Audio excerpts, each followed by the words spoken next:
Hi everyone, my name is Markeisha Floyd, and I am doing my presentation on um, how Alzheimer's is gonna bankrupt the United States healthcare system.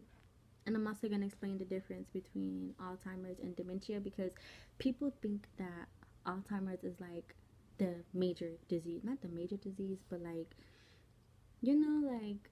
the overall disease, but it's actually dementia. Like Alzheimer's is a form of dementia, and a lot of people don't know that.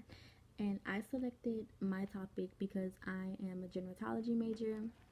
I have a passion to help the elderly. Like, people normally stereotype them, forget about them. Oh, they're old, they're gonna die soon, just toss them to the side. But no, people are living to be like 100, and they're healthy. I don't know if you guys seen like on the news a couple months back, this lady from North Miami, Florida. She's 73 and she's a raw vegan, and this lady, like, she looks amazing for her age. Like, it's like you would not believe that she's 73. You would have thought that she was, you know, like 50, not even 50, maybe like 30. Like, she looks really good. But I'm glancing over because I wrote a bunch of notes for my presentation on my laptop. I wish I would have had paper form, but I didn't have time to print it. But the reason why the United States healthcare system is gonna become bankrupt is because of the baby boomers. Like, between 1946 and 1964, like, um there was a mass, like, baby, but a lot of children was born around that time, and they're coming into their 60s. So it's expected for 11 million elderly individuals within the next 10 to 20 years to have dementia and Alzheimer's. And, like, with all the research done, they don't believe that there will be enough resources and, like, information and stuff. Like, they don't think that it'll be enough to cover everyone, to, like, have time to educate everyone. And, like, we know that there's no cure for Alzheimer's. um some form of dementia, like, some forms of dementia can be reversed, but there's no, like, overall there's no cure. Like, once you get it, you have it. There are steps and processes you can take to kind of help yourself and help your family become educated, and how you wouldn't be so forgetful. But for the most part, it's just something that you're just stuck with. Like, my grandmother has dementia, and at first it was really hard because me and my sister, like, my sister's her nurse, her caregiver. Instead of, like, having another nurse care for my grandmother, my sister works from home and she is my grandmother's caregiver. And it was really hard at first because she would forget, like, crazy stuff. Like, my grandma could sit there and play a whole game of solitaire with you, but she would, like, eat breakfast and forget she ate breakfast, or be like, "Why didn't you guys feed me today?" And we're like, "Lady, we fed you." Like, you just don't recall that we fed you.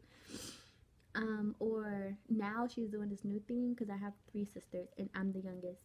So now she's calling me my sister in the middle. She's calling me her name, and then my sister in the middle, she's calling her my older sister's name. So in her mind, it's like I'm not born yet. Like, so she's like, "Who is Markeisha?" And I'm like, "Grandma, it's me."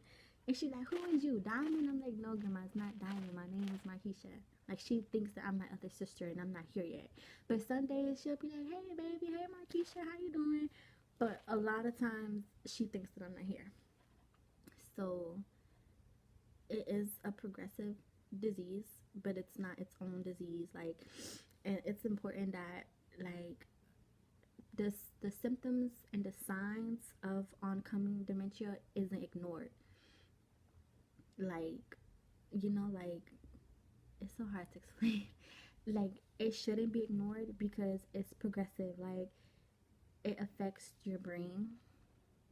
It affects how, like, your neurons, how they transmit signals to each other. Like, it's like the lines that transmit the signals, they start to deteriorate, and like it's the actual physical thing going on in your brain. Like they're not there anymore.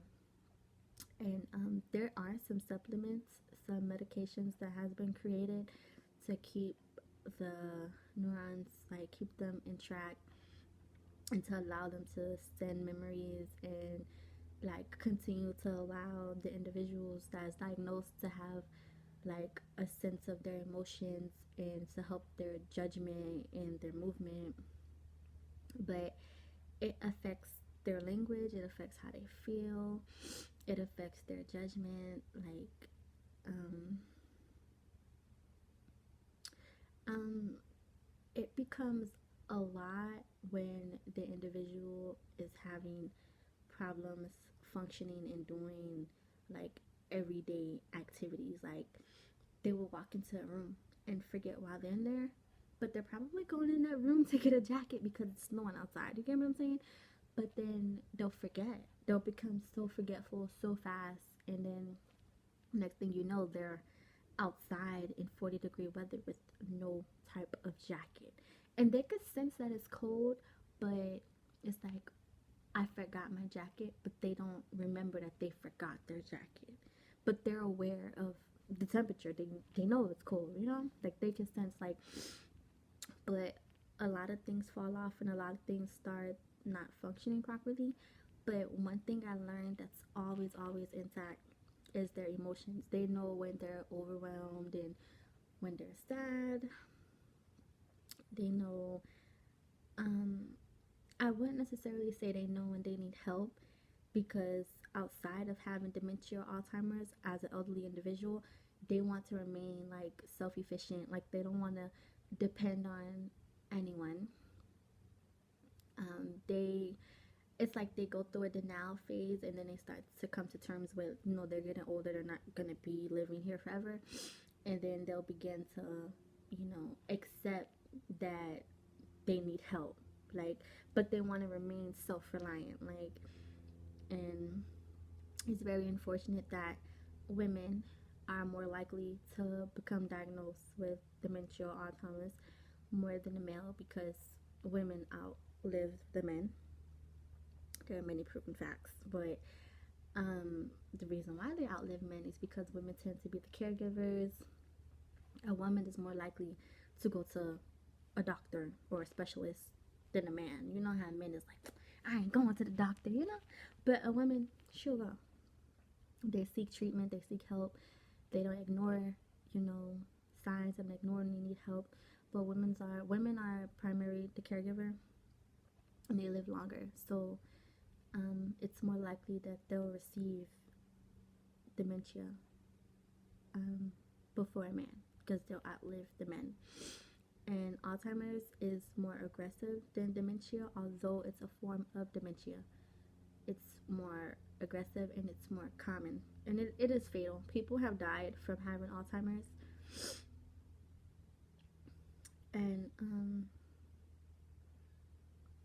yeah, Alzheimer's affects challenges, how you solve problems.